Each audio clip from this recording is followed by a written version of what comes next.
કે હવે ગુજરાતને મેઘરાજા ક્યારે ગમરોળશે। જુલાઈની અંદર ખેડૂતોને મદદની જગ્યાએ નુકસાન વધારે કરતો ગયો વરસાદ। 20 તારીખ સુધી જે ઝાપટા પડશે એકદમ છૂટાછવાયા હશે, સામાન્યથી મધ્યમ હશે। આમાં કોઈ મોટા વરસાદની સંભાવનાઓ હમણાં દેખાતી નથી કે 25 થી 31 જુલાઈમાં રાજ્યની અંદર સાર્વત્રિક અને સારા વરસાદની સંભાવના 31 જુલાઈમાં છે, એમાં 35 થી 40 ઇંચના આંકડા આવે તેવી સંભાવનાઓ નથી, પણ એટલું ચોક્કસથી કહી શકાય કે 8 થી 10 ઇંચ અને આઇસોલેટેડ પ્લેસો ઉપર 12 થી લઈને 15 ઇંચ સુધીના આંકડા આવી શકે છે। કેરળની અંદર બ્રેક જોવા મળ્યું, મુંબઈ નજીક બ્રેક જોવા મળી, દક્ષિણ ગુજરાતમાં બ્રેક, ત્યારબાદ ફરી એક વખત હવે અત્યારે પાછો બ્રેક છે। અલ નીનોનો પ્રભાવ છે, જેને કારણે વારંવાર આ મોન્સૂન બ્રેક કન્ડિશન સર્જાય છે। કચ્છ અને ઉત્તર ગુજરાતના કેટલાક ભાગો છે, એવા મધ્ય ગુજરાતના કેટલા ભાગો છે, ત્યાંથી કોઈ ખેડૂતો સાથે કોઈ ચર્ચા થઈ? ત્યાંના ખેડૂતો શું કહી રહ્યા છે ને હવામાન નિષ્ણાત તરીકે ખેડૂતોને આપ શું સલાહ આપશો આજે? અને તમે જે આગાહી કરો છો એ જ દિવસોમાં હજુ પણ વરસાદ આવે તો અમને ચોક્કસ વિશ્વાસ છે તમે પાકની પેટર્ન ચોક્કસથી ચેન્જ કરશો। ઓગસ્ટની અંદર જો આ વધુ મજબૂતાઈ સાથે સુપર અલ નીનો એ વધારે પોતાનો પ્રભાવ દેખાડે છે તો વરસાદની હજુ પણ ઘટ દેખાય ખરા? કે અલ નીનો ભલે સક્રિય થાય, વધારે પડતા સ્ટ્રોંગ થાય છે, છતાં પણ આગ આપણા માટે દેવદૂત બનીને આવી છે। એટલે ઝાપટા આવે તો પણ આપણે ફાયદા ઉપર છે, પણ ઝાપટાથી વધારે વરસાદની અપેક્ષા ન રાખવી। 25 થી 31 માં સાર્વત્રિક અને સારા વરસાદની અપેક્ષા રાખવી। હજુ સુધી તમે અમારી ચેનલને સબસ્ક્રાઇબ નથી કરી તો અત્યારે જ ન્યૂઝરૂમ ગુજરાતને સબસ્ક્રાઇબ કરો, ફેસબુક અને ઇન્સ્ટાગ્રામ પર ફોલો કરો।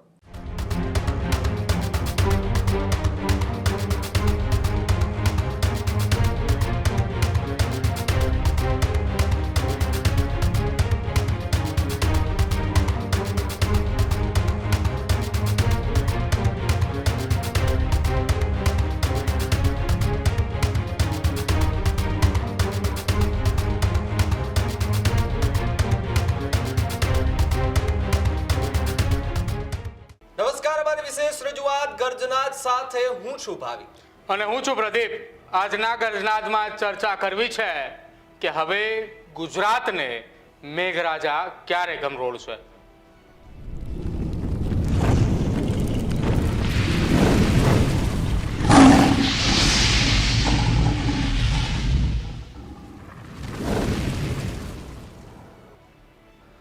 જૂન અને જુલાઈ માસની અંદર વરસાદની શું સ્થિતિ થઈ એ આપણે સૌ કોઈ જાણીએ છીએ, પરંતુ હવે આ તમામની વચ્ચે ગુજરાતમાં ફરી એક વખત વરસાદની આગાહી વ્યક્ત કરવામાં આવી રહી છે।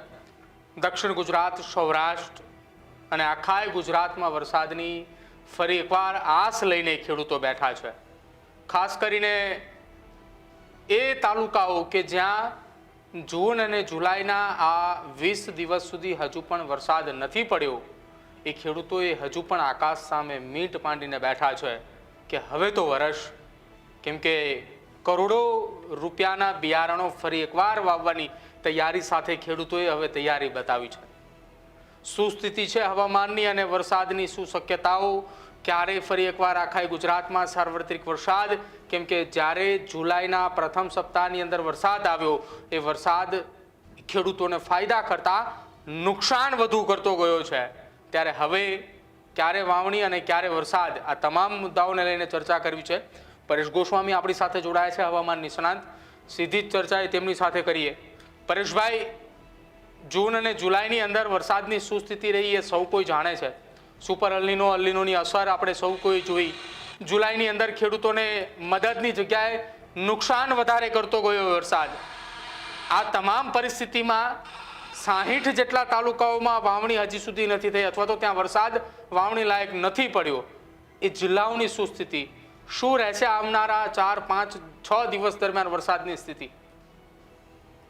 ચોક્કસથી પ્રદીપભાઈ, જોવા જઈએ તો આમ તો અલ નીનોનો વર્ષ છે, પણ આપણે મે મહિનો અને જૂન મહિના દરમિયાન વારંવાર જે અલ નીનો વિશે ચિંતા કરતા હતા, વાત કરતા હતા, ખાસ કરીને ખેડૂતોની ચિંતાને લઈને આપણે આની ઘણી બધી ચર્ચાઓ કરી, ત્યારે પણ આપણે એક ઉલ્લેખ ચોક્કસ કર્યો હતો કે આ વર્ષે દર વર્ષની સરખામણી થોડોક ઓછો વરસાદ રહી શકે છે, પણ વર્ષ બિલકુલ નબળું નથી થવાનું, દુષ્કાળ નથી પડવાનો, કેમ કે આ વર્ષે આયોડિન પોઝિટિવ ફેઝમાં આપણે જોવા મળશે। એટલે એ જ મુજબ અત્યારે થઈ રહ્યું છે। સામાન્ય રીતે જોવા જઈએ તો જે આપણે ગયા વર્ષે 109% વરસાદ અને પછી આ વર્ષે 92 થી 93% જે શક્યતાઓ છે, એટલે જે વરસાદની ઘટ પડવાની હતી એ પણ એક અનુમાન હતું કે જૂન અને જુલાઈમાં ઘટ પડશે.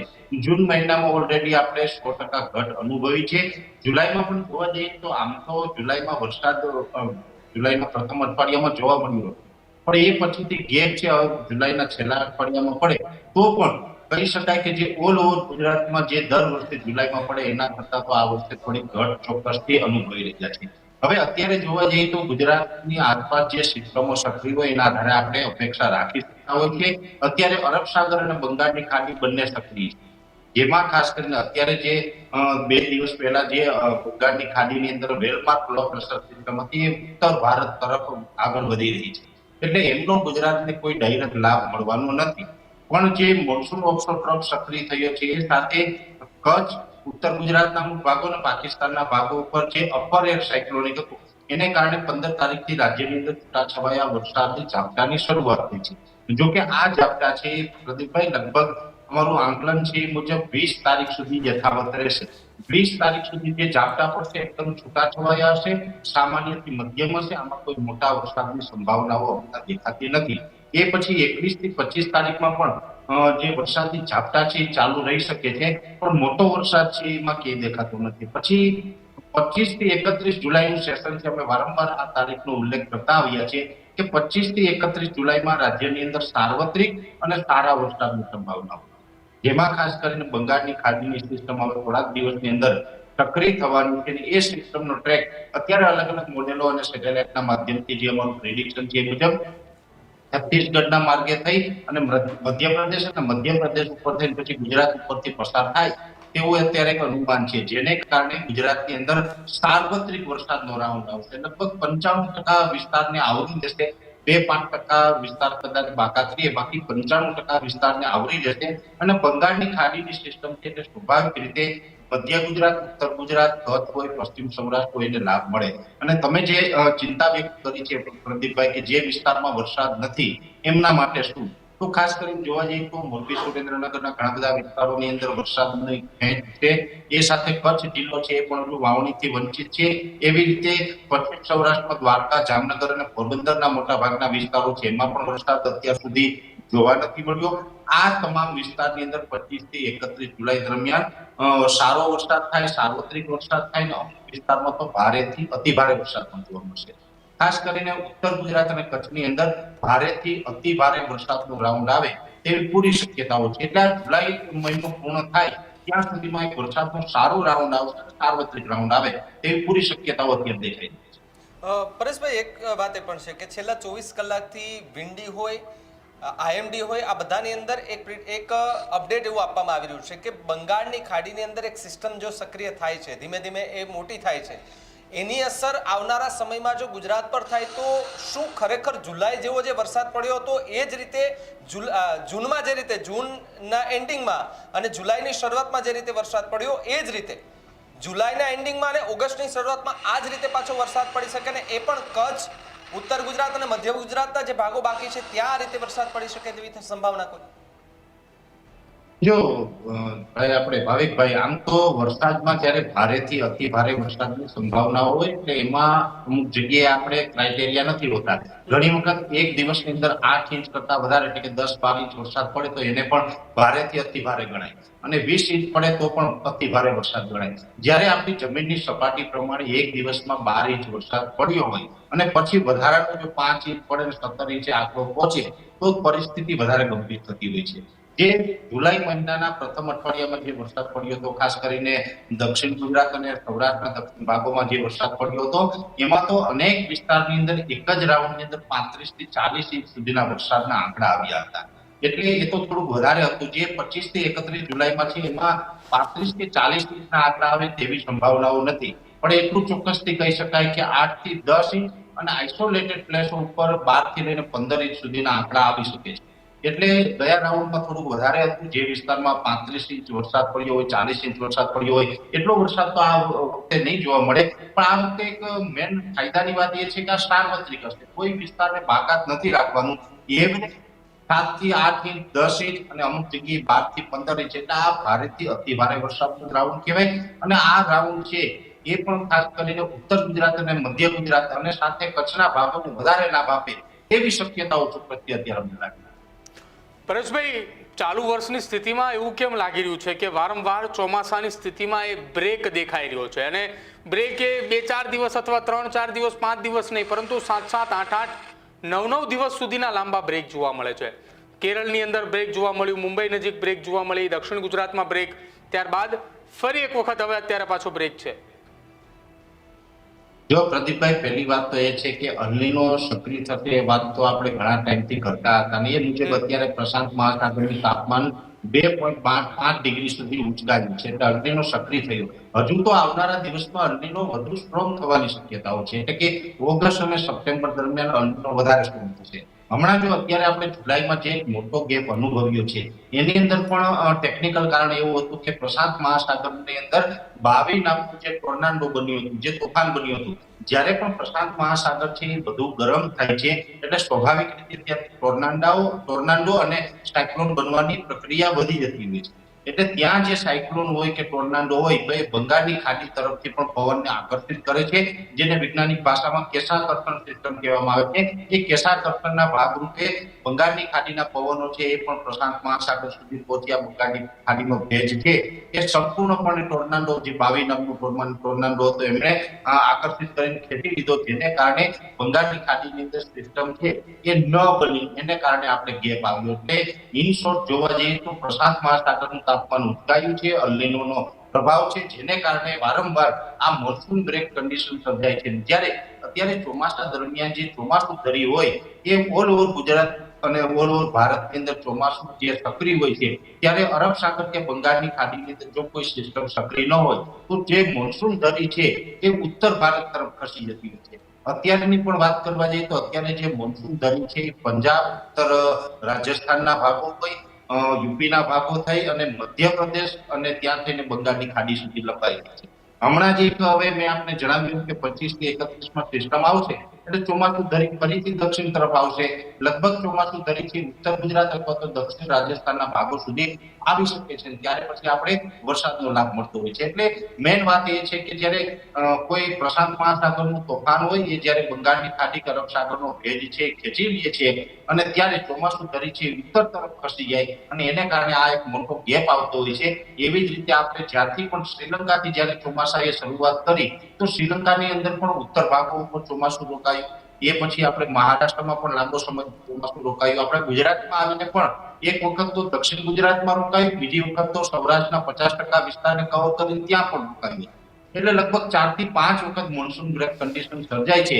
આ તમામ જે મોન્સૂન બ્રેકના જે કારણો છે એની પાછળ જવાબદાર તો ક્યાંક ને ક્યાંક અલ્નીનો જ આપણે ગણી શકાય. અને બીજી વાત એ પણ સમજવી છે કે પરેશભાઈ, આપ પણ ખેડૂતો સાથે રહેલા છો અને ખેડૂતો પણ આપની સાથે ચર્ચા કરતા હોય છે. આ વરસાદ ખેંચાવાની વાતને લઈને લાંબા સમયથી જે ખેડૂતો ચર્ચા કરી રહ્યા છે કે જો સારો વરસાદ થાય, ભલે વાવણી લાયક વરસાદ થઈ જાય તો પણ અમે અમારી વાવણી કરી શકીએ. સૌથી પહેલા ખેડૂત તમને શું પ્રશ્ન કરે છે? આજ દિવસ સુધી જે થયું છે, દક્ષિણ ગુજરાતમાં ભારે વરસાદ થયો, મધ્ય ગુજરાતના કેટલાક ભાગોમાં ભારે વરસાદ થયો, સૌરાષ્ટ્રના કેટલાક ભાગોમાં ભારે વરસાદ થયો, કચ્છ અને ઉત્તર ગુજરાતના કેટલાક ભાગો છે, એવા મધ્ય ગુજરાતના કેટલા ભાગો છે, ત્યાંથી કોઈ ખેડૂતો સાથે કોઈ ચર્ચા થઈ? ત્યાંના ખેડૂતો શું કહી રહ્યા છે ને હવામાન નિષ્ણાત તરીકે ખેડૂતોને આપ શું સલાહ આપશો આજે?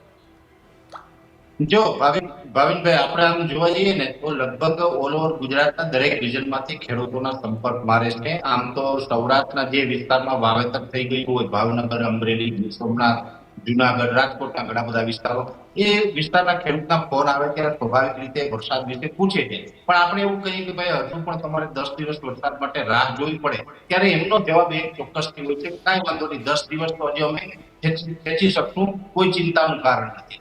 એવી જ રીતે દક્ષિણ ગુજરાતના ખેડૂતની સ્થિતિ છે, મધ્યપ્રદેશ બોર્ડરે પણ ખેડૂતોના આ અભિપ્રાય આવે છે.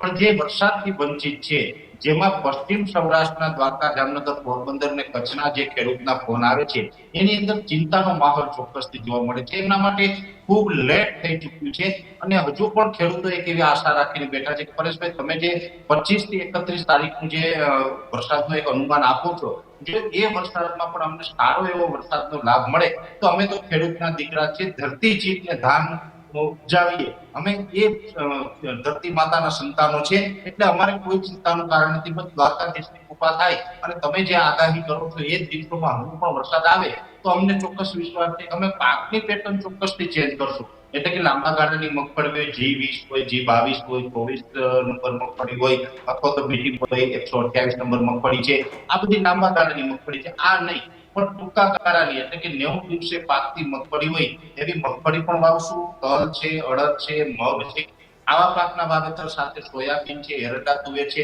આનું વાવેતર પણ અમે કરશું. પણ વરસાદ થાય બસ એટલું અમારા માટે ઘણું છે. એટલે એક ચોક્કસની વાત છે કે જ્યારે વરસાદની વાત કરીએ છીએ ત્યારે ખેડૂતને એક આશ્વાસન મળે છે કે ભાઈ 25 થી 31 જો રાઉન્ડ આવી રહ્યું છે તો એમની 50% ચિંતા તો ક્યાંક ને ક્યાંક હળવી થતી મને દેખાય છે. એટલે ઓલ ઓવર ગુજરાતમાં જોવા જઈએ તો જ્યાં વાવણી નથી એ ખેડૂતોમાં અત્યારે ચિંતાનો માહોલ છે, બાકી બીજા ખેડૂતોને અત્યારે બહુ ચિંતા મને દેખાતી નથી. અચ્છા પરેશભાઈ, તમે એવું કહી રહ્યા હતા કે આવનારા સમયની અંદર એ અલ નીનો એ વધારે પાવરફુલ થવાનું છે, એ સ્ટ્રોંગ એ થશે તો વરસાદની હજુ પણ આ જ પ્રકારની ક્યાંક ઘટ દેખાય અને કોઈ જગ્યાએ પડે તો એટલો ધોધમાર વરસાદ પડે કે જ્યાં ગણતરીના કલાકોમાં 8, 10, 12 ઇંચ 15 ઇંચ સુધી વરસાદની સ્થિતિ દેખાય. ઓગસ્ટની અંદર જો આ વધુ મજબૂતાઈ સાથે સુપર અલ નીનો એ વધારે પોતાનો પ્રભાવ દેખાડે છે તો વરસાદની હજુ પણ ઘટ દેખાય ખરા? જો પ્રદીપભાઈ, આમ તો આપણે વારંવાર એક વાત કરતા આવ્યા છે કે આ વર્ષે વરસાદની જે ઘટ છે એ શરૂઆતના તબક્કામાં એટલે કે જૂન અને જુલાઈમાં વધારે જોવા મળશે. ઓગસ્ટ અને સપ્ટેમ્બરમાં બહુ ઘટ મને દેખાતી નથી. એની અંદર આપણા માટે આશાનું કિરણ એ છે કે અલ નીનો ભલે સક્રિય થાય, વધારે પડતા સ્ટ્રોંગ થાય છે, છતાં પણ આયુડી આપણા માટે દેવદૂત બનીને આવી રહ્યું છે. આયુડી એટલે કે ઇન્ડિયન ઓશન ડાયપોલ. જે રીતે પ્રશાંત મહાસાગરનું તાપમાન વધ્યું છે, પણ ત્યારે એ સમયે જો આયુડી એટલે કે ઇન્ડિયન ઓશન ડાયપોલ છે, જે હિન્દ મહાસાગર છે, જો એનું તાપમાન નીચું જાય તો સ્વાભાવિક રીતે આપણે વરસાદની ઘટ પડતી હોય છે. પણ જ્યારે હિન્દ મહાસાગરનું તાપમાન છે ફેવરેબલ કન્ડિશનમાં આવે તો આયુડી પોઝિટિવ થયો ગણાય. અને આ વર્ષે આયુડી છે ધીમે ધીમે પોઝિટિવ ફેઝમાં આવી રહ્યું છે. ઓગસ્ટ અને સપ્ટેમ્બરમાં આયુડી છે એ સ્ટ્રોંગલી પોઝિટિવ ફેઝમાં જોવા મળશે, જેને કારણે આપણે અરબ સાગર અને બંગાળની ખાડીની અંદર સિસ્ટમ પણ બનતી રહેશે. અને એમાં પણ ઓગસ્ટ અને સપ્ટેમ્બર મહિના દરમિયાન બંગાળની ખાડી કરતા પણ અરબ સાગરમાં વધુ સિસ્ટમ બનવાની સંભાવનાઓ છે. જેથી કરીને અમે અનેક વખત ઉલ્લેખ કર્યો છે એ મુજબ કે ભારત ઉપર જે ચોમાસાની નબળી અસર તો રહેવાની છે, પણ કમસે કમ અરબ સાગર વધુ સક્રિય રહેશે. એટલે અરબ સાગરને કાંઠે આવેલા 5 રાજ્ય છે, કેરળ, કર્ણાટક, કોંકણ, ગોવા હોય અથવા તો મહારાષ્ટ્ર અને ગુજરાત, આ તમામ રાજ્યની અંદર ચોમાસું થી મધ્યમ થઈ જશે.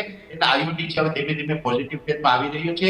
ઓગસ્ટ અને સપ્ટેમ્બરમાં છે એ વધુ મજબૂત થશે, ખૂબ ફેવરેબલ કન્ડિશનમાં આવશે, જેથી કરીને અરબ સાગરનો આપણે લાભ પણ મળશે અને ઓગસ્ટ અને સપ્ટેમ્બરમાં સારા વરસાદ છે એકંદર જોવા મળશે. આમ તો ઓગસ્ટની વાત છે અને સપ્ટેમ્બરની વાત છે, એટલે બંને મહિનાનું એક સેશન એવું પણ છે, ઓગસ્ટનું છેલ્લું અઠવાડિયું અને સપ્ટેમ્બરનું પ્રથમ અઠવાડિયું.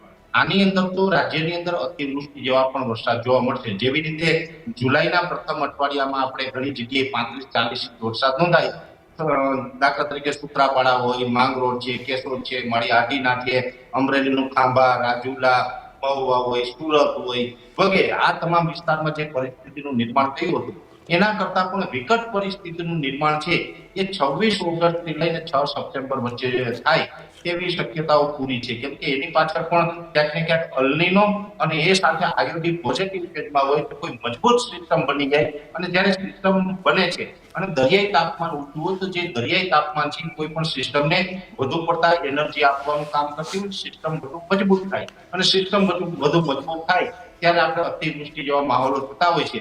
એટલે ઓગસ્ટ મહિનાનું છેલ્લું અઠવાડિયું અને સપ્ટેમ્બરનું પ્રથમ અઠવાડિયું, આ સમયગાળો છે એમાં પણ અતિવૃષ્ટિ જેવા વરસાદની શક્યતાઓ છે. એટલે ચોક્કસથી એટલું કહી શકાય પ્રદીપભાઈ કે એ સમયમાં જો અતિવૃષ્ટિ થાય તો સ્વાભાવિક રીતે આપણે થોડું ઘણું નુકસાન તો થશે, પણ સાથે પાણીની વ્યવસ્થા થઈ જાય એટલે આગળ ઉપર આપણે ભવિષ્ય માટે સારી વાત રહેશે. પરેશભાઈ, હાલની સ્થિતિએ અત્યારે 2 સિસ્ટમ સક્રિય છે, જેના કારણે અત્યારે ચલો દક્ષિણ ગુજરાતના કેટલાક જિલ્લાઓ અને સૌરાષ્ટ્રના કેટલાક જિલ્લાઓની અંદર એલર્ટ આપવામાં આવ્યું છે.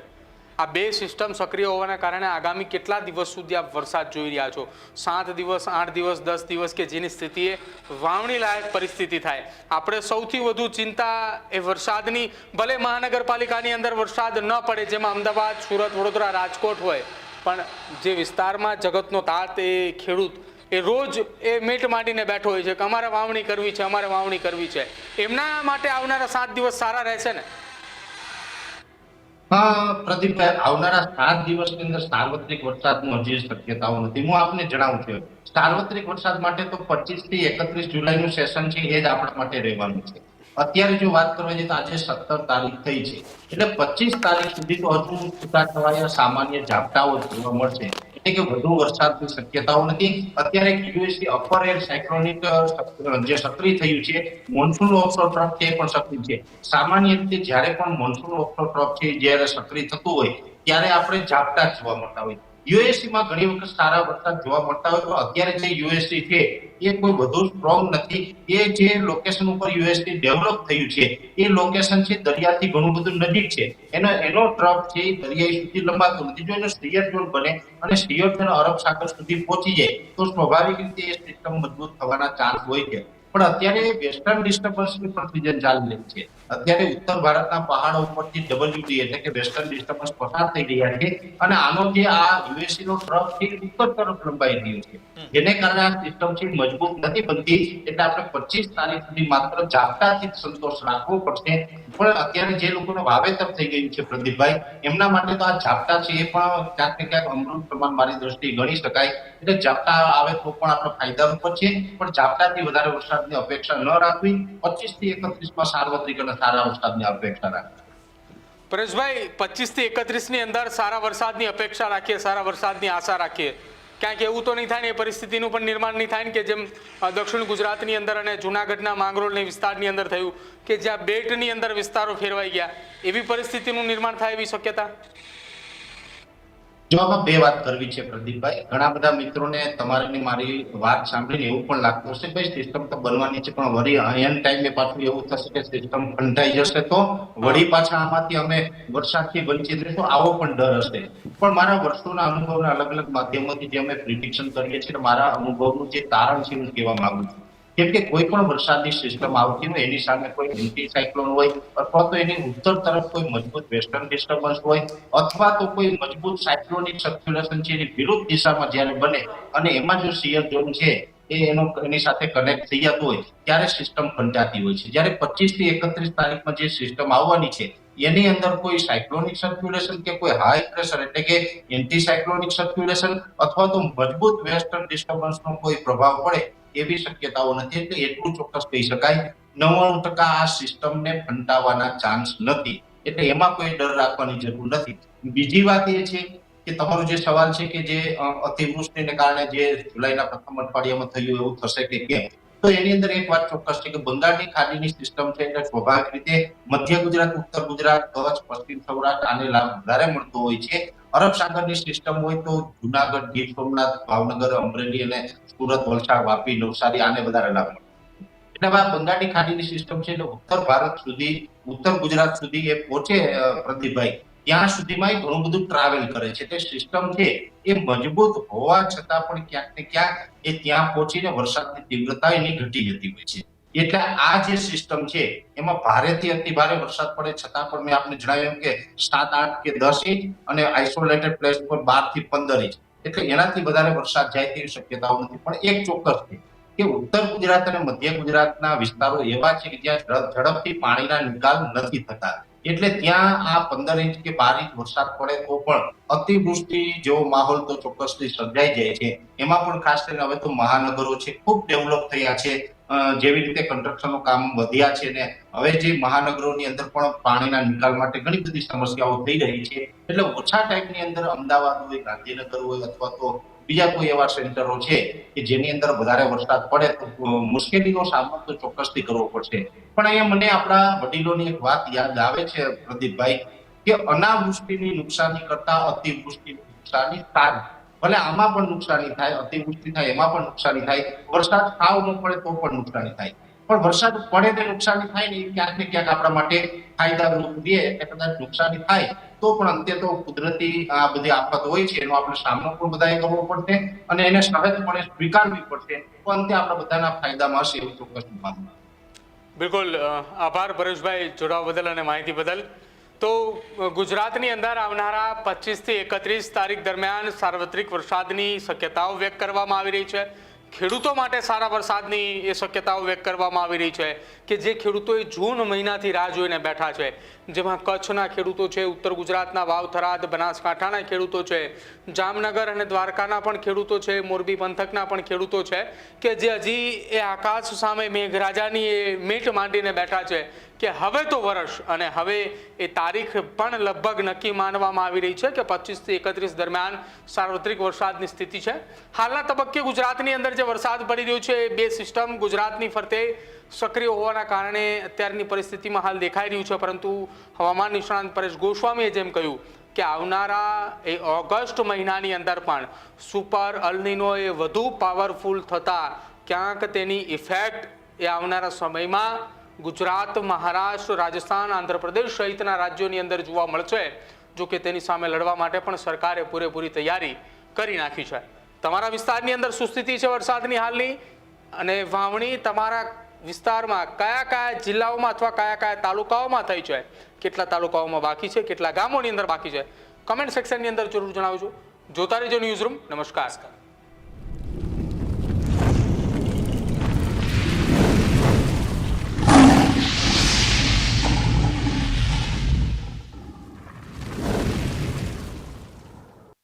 ખેડૂત ભાઈઓ છે ખેતરમાં ડ્રોન ઉડાવતા હોય છે ત્યારે આપણે એક પ્રશ્ન સતાવતો હોય છે કે જે આપણે અત્યાર સુધી જીપીએસ ટેકનોલોજી વાળા ડ્રોન વાપર્યા છે, જેથી કરીને મોબાઈલ ટાવર છે અથવા તો હાઈ ટેન્શન લાઈન પસાર થતી હોય, કોઈ વૃક્ષો હોય, ત્યારે જે જીપીએસ ટેકનોલોજી વાળા ડ્રોન છે એમાં ટકરાય અને ટ્રેસ થાય છે. પણ એગ્રીવન લાવ્યું છે GNSS ટેકનોલોજી ડ્રોન, જેથી કરીને એ ડ્રોન છે એ કોઈ જગ્યાએ ટકરાય નહીં, પોતાની રીતે જ ડિસિઝન લે છે અને મૂવ થઈ જાય છે, જેથી કરીને GNSS ટેકનોલોજી ડ્રોન છે એ વાપરવાનો આગ્રહ રાખો. આ જ પ્રકારની તમામ અપડેટ જોવા માટે ન્યૂઝરૂમ ગુજરાતને લાઇક, શેર અને સબસ્ક્રાઇબ કરવાનું ભૂલતા નહીં.